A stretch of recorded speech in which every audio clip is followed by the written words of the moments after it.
नमस्कार दोस्तों, स्वागत है आपका नित्य फैक्ट न्यूज में। हमारी आज की पोस्ट भारत के डिफेंस सिस्टम को लेकर होने वाली है कि यह वर्तमान में कैसा है और भविष्य में क्या होने वाला है। भारत में मीडिया के सभी प्लेटफॉर्म पर सितंबर 2021 में खूब हो हल्ला किया गया था, जिसके बारे में आपने भी सुना होगा। मैं बात कर रहा हूँ S-500 डिफेंस सिस्टम की। सभी बड़े बड़े मीडिया हाउस के साथ टीवी चैनलों पर भी खूब लंबी लंबी चर्चाएं की जा रही थी कि भारत जल्दी S-500 खरीदने वाला है, जबकि उस समय तक भारत के खरीदे गए S-400 की डिलीवरी भी शुरू नहीं की गई थी। परंतु उससे पहले ही इसकी चर्चाएं गर्म हो चुकी थी। इसका कारण था रूस के तत्कालीन डिप्टी प्राइम मिनिस्टर का बयान। उन्होंने कहा था कि हम S-500 बेचने के लिए तैयार हैं और हमारी लिस्ट में सबसे ऊपर भारत है, यानी विश्व के सारे देश ही अगर रूस को S-500 के ऑर्डर दे दे तो हम सबसे पहले इसे भारत को ही डिलीवर करेंगे।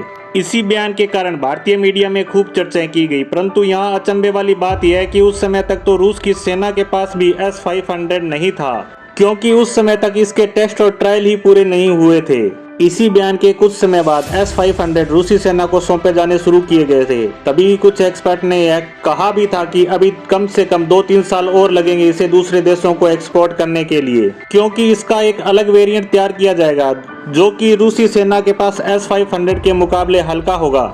इस पर हमारा आज बात करने का कारण है कि इस पर एक खबर आई है। 2021 के अंत में S-500 को रूसी सेना को सौंप दिया गया था, जो कि रूसी सेना को मिला पहला S-500 डिफेंस सिस्टम था। उसके बाद अप्रैल 2022 में इसका बड़े लेवल पर प्रोडक्शन शुरू किया गया और अब रूसी सेना को S-500 भारी संख्या में मिलना शुरू हो गए हैं। इसके साथ साथ रूस अब इस स्थिति में भी आ गया है कि वह इसका एक्सपोर्ट कर सके। अब रिपोर्ट आई है कि रूस के रक्षा मंत्रालय ने S-500 के एक्सपोर्ट मॉडल को अप्रूव करने की तैयारी कर ली है और इसके तुरंत बाद रूस S-500 के ऑर्डर लेना शुरू कर देगा। इसी को लेकर रूस के सरकारी मीडिया ने एक खबर दी है कि 2 देश हमारी प्रायोरिटी लिस्ट में है, जिसमें से एक है भारत और दूसरा है चीन। यानी रूस इसे भारत के साथ साथ चीन को भी देना चाहता है। यह खबर 2021 में भी आई थी। तो अब बात यह उठती है कि भारत इसे खरीदेगा या नहीं। तो मैं आपको बता दूं, भारत अगर इसे खरीदता है तो वह सिर्फ अपनी मजबूरी के कारण, जबकि उसको पता है कि S-400 और 500 में कोई ज्यादा अंतर नहीं है। जैसे इसकी रेंज को 100 किलोमीटर तक बढ़ाया गया है, रडार का डिटेक्शन एरिया को भी बढ़ा दिया गया है,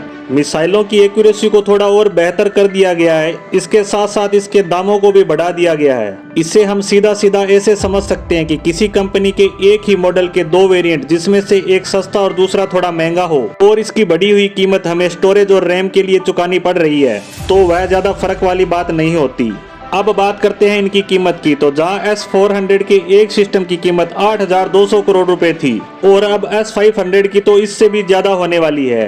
और अब तो हमारा खुद का BMD शील्ड डिफेंस सिस्टम भी लगभग तैयार है और टेस्ट चल रहे हैं, जबकि यह रूसी डिफेंस सिस्टम के मुकाबले मल्टीलेयर प्रोटेक्शन भी करता है। इसलिए हमें इसकी ज्यादा जरूरत तो नहीं है। परंतु मैं एक मजबूरी की बात कर रहा था और वह है चीन, क्योंकि रूसी उप प्रधानमंत्री ने तब बयान दिया था कि भारत के साथ साथ चीन भी हमारी प्रायोरिटी लिस्ट में है। 2015 में भी यही हुआ था, जब रूस ने S-400 चीन को बेचा था और हमें भी S-400 खरीदने के लिए मजबूर कर दिया, क्योंकि चीन ने S-400 लद्दाख के क्षेत्र में स्थापित किया था। इसी का दबाव भारत महसूस कर रहा था और उसे दूर करने के लिए भारत को S-400 खरीदने पड़े। इस बार भी रूस कुछ ऐसा ही करने वाला है, क्योंकि उसका यूक्रेन के साथ युद्ध चल रहा है और युद्ध के लंबे हो जाने के कारण उसकी वित्तीय हालत खराब चल रही है और उसका तेल और गैस का व्यापार भी मंदा चल रहा है। इसलिए वह चीन को S-500 देकर हमें भी मजबूर कर देगा इसे खरीदने के लिए।